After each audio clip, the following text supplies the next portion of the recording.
From the Times and the Sunday Times, this is The Story. I'm Manveen Rana.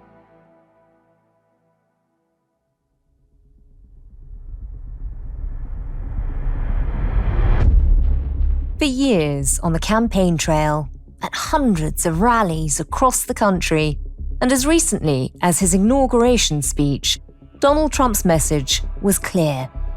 No new wars. You know, we had no wars. 4 years. They said, he will start a war. I'm not going to start a war. I'm going to stop wars.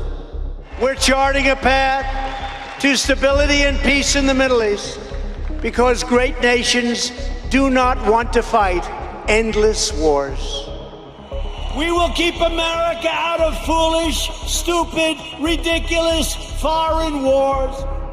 But I will tell you, you're not going to have a war with me, and you're not going to have a third world war with me. That I can tell you. For Donald Trump, it's always been part of his pitch, a promise to his supporters that he wouldn't be a president who dragged Americans into a foreign conflict. The era of forever wars was over.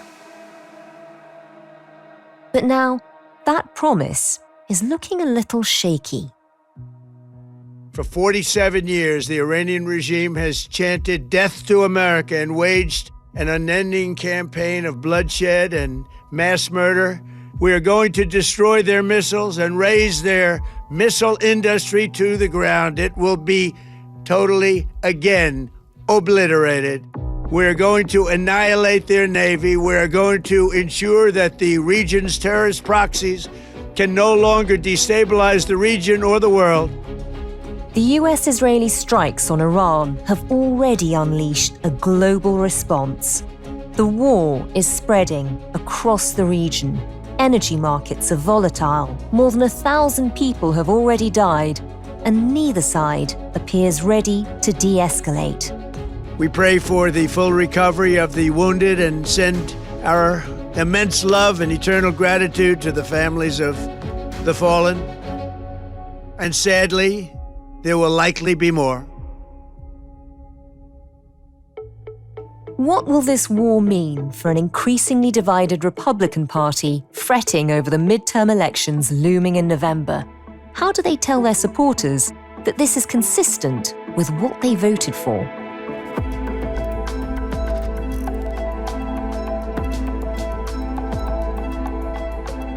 The Story today. Can Trump sell this war to his base? It's hard to describe in a way. In a way, it's felt quite frenzied. That's Katy, Washington editor and columnist for The Times and the Sunday Times. She's been gauging the mood in Washington. Ever since Donald Trump obviously took the action at the weekend to launch strikes on Iran along with the Israelis, there's been constant noise coming from him. Not in the sense of a formal address. We had the pre-recorded one just to announce the actions, but just this almost stream of consciousness on Truth Social, on calls to journalists who ring and get lucky when he picks up. And then, of course, through the White House briefings and then senior members of his team, Republicans on the Hill, Democrats accusing him of having an illegal war. So there's been a lot of noise. And I don't think there's necessarily that much clarity in the noise. There's lots of mixed messages coming out at the moment. It does seem like that, certainly here. Reassuring to know it's like that in DC too. How are the Republicans in particular reacting to this invasion?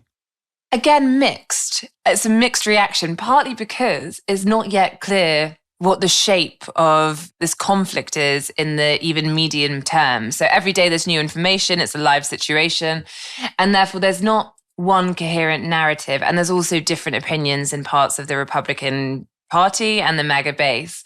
When it comes to the official line, you have a situation where, the cabinet is all in support of Donald Trump publicly, even if J.D. Vance is appearing less publicly at the moment. But one of the things we've noticed is different versions coming out when senior figures in the administration are asked, what is the main justification for war? You have had different answers. I think Republicans on the Hill tend to be fairly supportive of Donald Trump. There are also quite a lot of Republicans who like the idea of regime change. They think that action in Iran is taking out an enemy of America, and therefore there's an element of patriotism to this. So, Ted Cruz, Lindsey Graham, others really out there publicly backing Trump. Bibi and President Trump are Roosevelt Churchill, two great wartime leaders working together to bring down evil. He did not say there would be no more wars. He said there would be no more forever wars. Those are very different things. I emphatically agree with him. And then you get to the MAGA base, and that's where we've had the most pushback so far. And these are probably more figures in what we might call the MAGA sphere, the MAGA universe. So they don't have official roles, but they are influential voices in the movement. And we know that Tucker Carlson, the former Fox News host who now has his own independent show, has been critical. This happened because Israel wanted it to happen. This is Israel's war. This is not the United States' war. This war is not being waged on behalf of American national security objectives to make the United States safer or richer. Others such as Megyn Kelly, again, has her own show, has been critical. And I think there was just a sense that some of the almost stakeholders in the movement voicing mild alarm, some stronger than others, about what is going on, particularly because we don't know how long yet the conflict is going to go on for. It sounds like a really fascinating switch within the Republican Party, because you've got a lot of old school Republicans, many of them actually never Trumpers, people who don't normally support the president, but might still be, quite neocon, quite axis of evil in their worldview, who've always thought Iran was the problem they wanted to take on, and are suddenly going to be quite supportive of President Trump, whereas a lot of his base, as you say, the MAGA crowd, are really critical. I had a slightly surreal experience this week. I was at a dinner and I was sat next to a figure who had worked in the Bush administration in defense as an advisor. And I asked them what they thought about the situation. And they were full of praise for Donald Trump, saying he'd done what he needed to do, he'd taken the right action. And I think it's fair to say that when you're in the Republican Party working out who tends to be pro-Trump and who not, these more traditional Republicans, as you point to, are often the most critical. But he was effusive in praise for the action Trump had taken. Whereas you speak to those figures who are normally seen as the biggest cheerleaders for Trump, so those in the MAGA movement, and they are saying, well, how does this chime with all this promise of no more wars? Some will say, they said, well, no more foreign wars. This is, this is something where Trump does not get embroiled. But there's certainly, I think, a question being asked of how do you reconcile what Trump is currently doing with what he has told his base for many years when it comes to foreign policy. But I think it slightly comes down to how this plays out, which is if you have a situation where it is a limited time that this goes on for. The US does not have to get overly involved in terms of what comes after and in terms of who's leading Iran. This is a situation that some can live with. But the fact you've already lost US personnel, lost their lives in this mission, does mean that there is concern for sure. It does feel like there is a weird realignment going on within the Republican Party. People are quite led by some of his old speeches where he always talked about no wars. I mean, just talk us through a bit of the narrative arc on Republicans and interventionism over the last 20 years or so and how we've got here.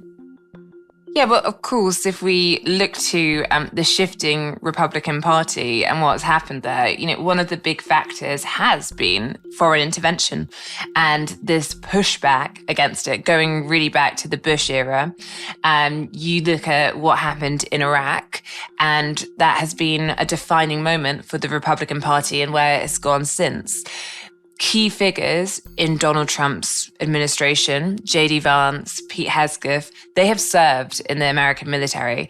They have served in the Middle East, and these have been conflicts which have often been started or led by presidents and Republican presidents. There has been a feeling that these men, some of them now serving, went to war, they went on these foreign missions, they felt as though they were making a difference and were going to do good, and it didn't turn out how they expected. J.D. Vance has spoken quite frankly about how he has developed his foreign policy views from having that experience, from then concluding that actually he thought America did a lot, less good than they expected. And actually the situation could have been better had America not been involved. So you've had this turn away from the Bush administration, from this idea of interventionism to America First platform, which is one, actually, why is America getting involved? Because they often do less good on a moralistic level is one of the arguments. But also, why is America spending all this money on foreign interventionism when it should be focusing on the country itself, or at the very least its own backyard in terms of the Americas? So, Katy, in terms of that sort of MAGA base, the arguments made by people like J.D. Vance, what is the metric for success and failure? At what point will they get really alarmed and start to properly protest? Will it be the number of American deaths? Will it be how long this goes on? Will it be how much it seems to be costing? I think it's going to be a combination of factors. There is no easy equation as to, is this a good war? Is this a bad war from the MAGA's perspective? And obviously, to even talk about this in good or bad, some people will find it a bit crass. But, there are some who don't think the US should be getting involved to begin with. And in some ways, the response of the MAGA base so far is pretty predictable. I don't think the White House will be hugely surprised that Tucker Carlson doesn't like this, because we were expecting these strikes for quite a while because Trump was floating them. We had various weeks where he thought, is this the week or not? You had Steve Bannon, for example, former strategist for Donald Trump, member of the MAGA movement, saying, this is not about make Iran great again. That is not America first. So the very fact that Donald Trump has got involved is tricky for these people to begin with. If, of course, you have more deaths, the casualty number rises, that's going to be of concern. When you have these servicemen being flown back, their bodies, that is a somber moment for the country. So if there is a lot more of that, that is going to be something where people will raise questions, raise concerns. I also think the question of boots on the ground. Now, at the moment, we don't have boots on the ground. Trump has said he's not going to rule it out, saying, I'm sick of all these presidents who say they're going to rule it out. We don't know what we need to do yet, and I'm not going to box myself in. That's a common thread in his foreign policy. However, clearly, if you had a situation where the US got further involved and sent in soldiers on ground, I think that would lead to a lot of pushback, both perhaps with voters, but particularly with the MAGA movement. And then I think it does come to cost, oil prices, gas prices. You already have a situation where inflation is a key metric for the White House. They want to get it down. They have the midterms in November. If it starts to feel as though this is a conflict, a war that is costing the American people, when the economy is what the Republican Party are trying to campaign on, thinking the metrics are going in the right direction in the build-up to the midterms, then that is also going to be a key factor, particularly, I think, with the base that is of the biggest concern to Donald Trump, which is the electorate. And Katy, you mentioned this earlier, but it does feel like the messaging coming out of Washington, D.C. at the moment is very confusing. Whether it's the question of boots on the ground or what exactly the war aims are. Just talk us through that. Is it almost a policy that's being set by different characters? Is there a lot of consistency within the administration? Yeah, it's been an interesting one in terms of the narrative, because we have had different lines coming out from figures, but also we've had different lines coming out from the president himself, depending on what time of day it is and who he's speaking to. I also think it's a bit of a tactic from the president, meaning he is always up top on the news. It's hard for the other side to really, almost get in there. There's so much coming out, it's flooding the zone, so to speak. But the president himself has talked about how he had to act because he thought Iran was getting close to a nuclear weapon and this was a time. Of course, if other countries are going to get involved, they need to know what the justification is. It's one of the reasons a side issue from the American perspective. I know it's dominated the news in the UK. It hasn't had that much traction here, but of course, Donald Trump is unhappy with the UK as well as Spain for not being sufficiently helpful in his eyes. But that comes down to what is the justification when these countries are considering it. And we've heard about nuclear weapons. We also then heard from Marco Rubio when he spoke to reporters that he was saying, well, Israel wanted to act, so we felt it was the best time to join them. And so the president made the very wise decision. We knew that there was going to be an Israeli action. We knew that that would precipitate an attack against American forces. And we knew that if we didn't preemptively go after them before they launched those attacks, we would suffer higher casualties and perhaps even higher those killed. And then we would all be here answering questions about why we knew that and didn't act. That really led to a huge backlash in the MAGA base, because there's a large section of MAGA that ultimately take the view that a very skeptical approach to Israel and don't like this idea of Israel calling the shots. You then had Trump rowing back on what Marco Rubio appeared to say, saying, oh no, if anything, I bounce the Israelis into it. Did Israel force your hand to launch these strikes against Iran? Did Netanyahu pull the United States into this war? No, I might have forced their hand. You see, we were having negotiations with these lunatics, and it was my opinion that they were going to attack first. They were going to attack. If we didn't do it, they were going to attack first. I felt strongly about that. You've had J.D. Vance too out there, not by any means using the words regime change, talking instead about how this is a limited conflict. This is all about the safety of the American people because of the potential for nuclear weapons. And he's had quite limited appearances. So it's not necessary that all these different phrases are conflicting, but it does mean there's a bit of a confused message, because at one moment, Donald Trump will be talking about regime change and how this is great for the Iranian people. And on the other hand, at another moment, they'll be focusing on something else, which is why I think it has been, I think a big strain of the American coverage of what's happened so far is, what is the official justification for this? Katy, we were talking earlier about how this is almost a transformational moment for so many of the normal Republican constituency. They're all ending up in slightly opposite camps on this issue. Tell us a bit about Pete Hegseth and the military, because we tend to think of the military as being quite Republican. How is that relationship playing out at the moment? Pete Hegseth has been one of the most visible faces when it comes to this operation. And of course, you would expect that in terms of his defense role. Now, as White House demands, it is the Department of War that he now leads. We are only 4 days into this, and the results have been incredible. Historic, really. Only the United States of America could lead this, only us. But when you add the Israeli Defense Forces, a devastatingly capable force, the combination is sheer destruction for our radical Islamist Iranian adversaries. They are toast, and they know it.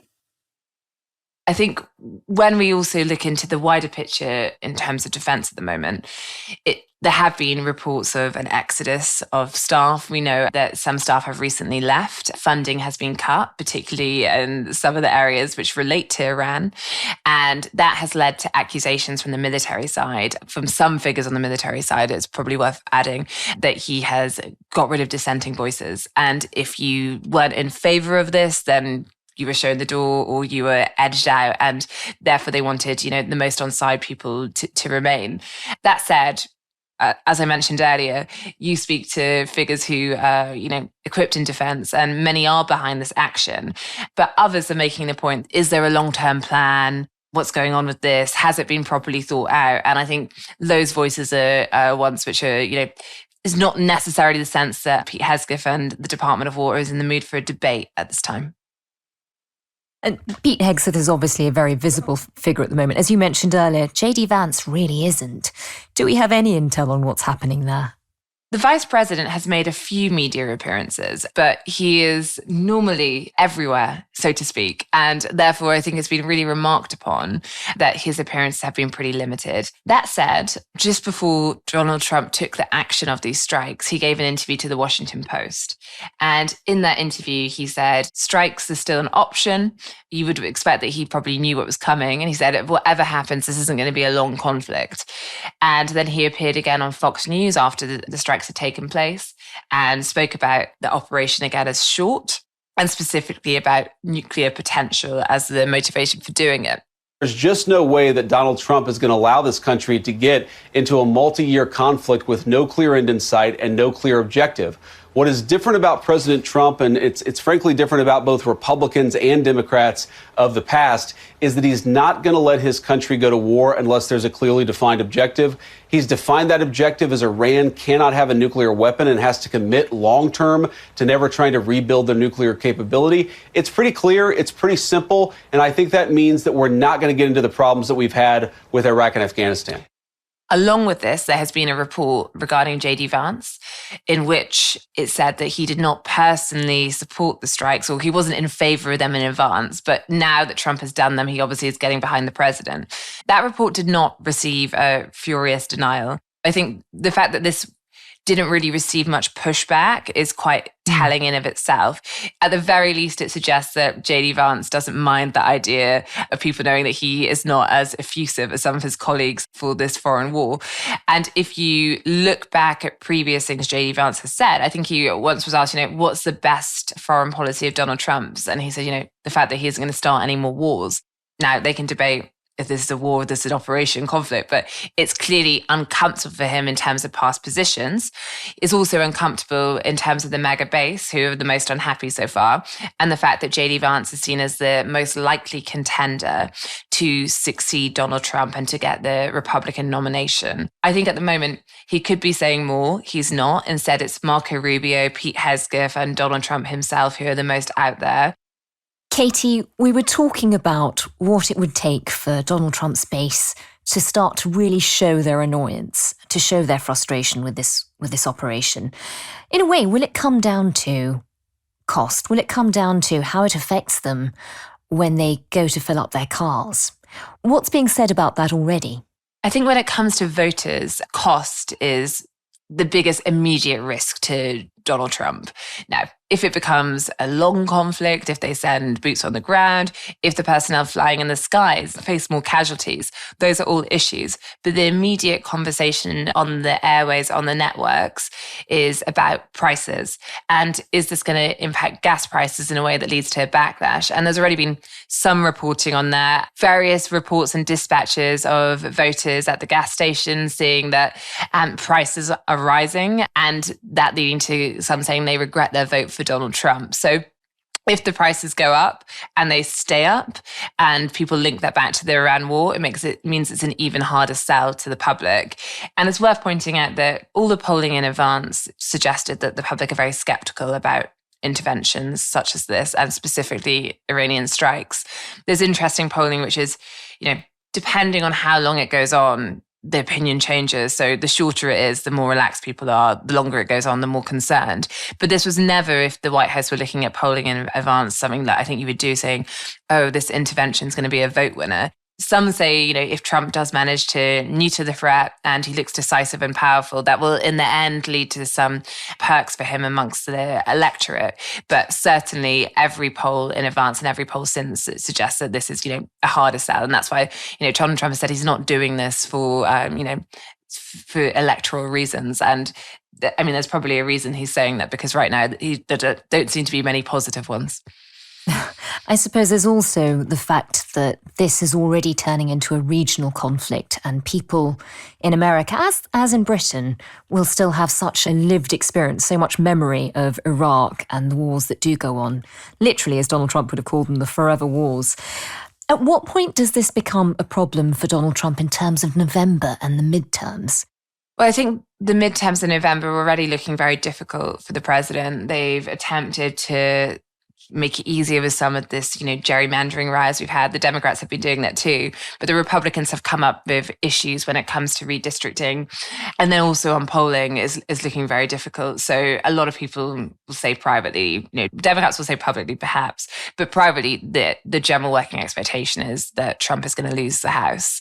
The question now, I actually think often people say, is he going to lose the Senate too? The official line, of course, is they think that they can keep both. I think in terms of the backdrop, it's already a tough fight. Even if they do what no one can expect, it's going to be really, really uphill. And war abroad, a costly war, is something which is quite hard to bring in around there, unless there's, of course, a rally around the flag effect, where people say, our strong leader. You see that in some elections, but we don't have signs of that yet. Some people have said this Iran operation is a good distraction away from Epstein headlines. Is there a chance, though, that amongst his base, amongst a lot of the MAGA supporter, the MAGA heartlands, really, there is a cumulative effect of both a loss of trust over Epstein, over Donald Trump turning up in the files, and then a Middle Eastern war they weren't expecting? The Epstein scandal has obviously been ongoing for some time. And every time Trump has done something, there's always one group that's saying, oh, he's only doing this because of Jeffrey Epstein. Now, I'm sure he would love to talk about different things to Jeffrey Epstein, and we know he does want to. But certainly since the release of the files, he is very keen to say he's been exonerated so far. And it seems less fussed by it than I think a couple of months ago when he was fighting against the release. But clearly the White House do not want to be campaigning on, conversations about Epstein in advance of the midterms. Has it negatively impacted Donald Trump? We have seen some figures who voted for Trump, some public figures saying they don't like the fact that Donald Trump is even in the files. Of course, being in the files is not an admission of guilt. It doesn't mean you have committed a crime. It doesn't mean you've done something wrong. But there have been a sense of, he hung out with him, he was his friend. But really, I think, the most attention since the latest release on the files is those who continued a friendship with Jeffrey Epstein. I think there are enough characters in those files from the Republican side, from the Democrat side, from the establishment, from business figures, that is almost a slight plague on all your houses in terms of how it's playing out. So there are some who don't like that Donald Trump is associated, but there's also so many scandals erupting from it that I think is adding to this general skepticism of politicians and this global elite. It's clearly not a vote winner for Donald Trump, the Epstein files. It has been to a degree damaging, but I think the sense is that elections are really won on the economy, and that is the biggest issue when you look at what voters are thinking about in terms of the midterms. Do they feel as though they have more money in their pocket, or do they feel as though they have less? And that's where I think the situation in Iran plays into it in a way that could be damaging. And just finally, Katy, we're very much veering into conspiracy theory territory here, but the DC rumour mill usually loves one of those. Every couple of months, we hear rumours that something might happen to disrupt the midterms. Is there any talk of that? I haven't heard it in the sense of, but of course there was a Zelensky meeting in the Oval Office, not the infamous one since then, when Donald Trump was doing his best to be polite to Zelensky, the Ukrainian leader. And Zelensky, I think on this occasion, had put on a shirt, put on a suit after the previous criticism.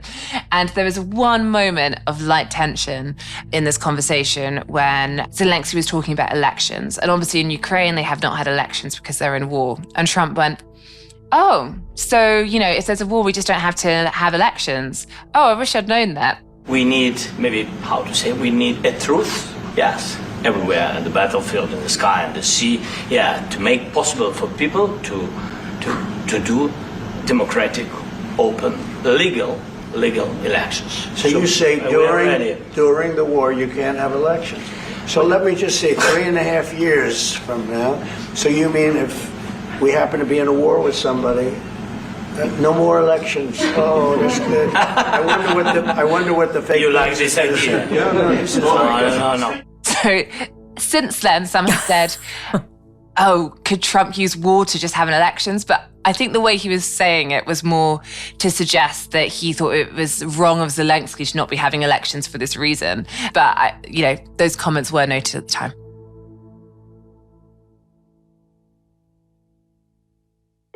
That was Katy Balls, Washington editor and columnist for The Times and The Sunday Times. If you have any questions or comments on today's episode, do drop us a line to thestory@thetimes.com. We will be doing another of our monthly Q&As soon, so send in your thoughts. The producer today was Julia Webster. The executive producer was Tim Walklate. Sound design was by Josh Burton. And theme composition was by Marla Seto. Thanks for listening. We'll be back tomorrow.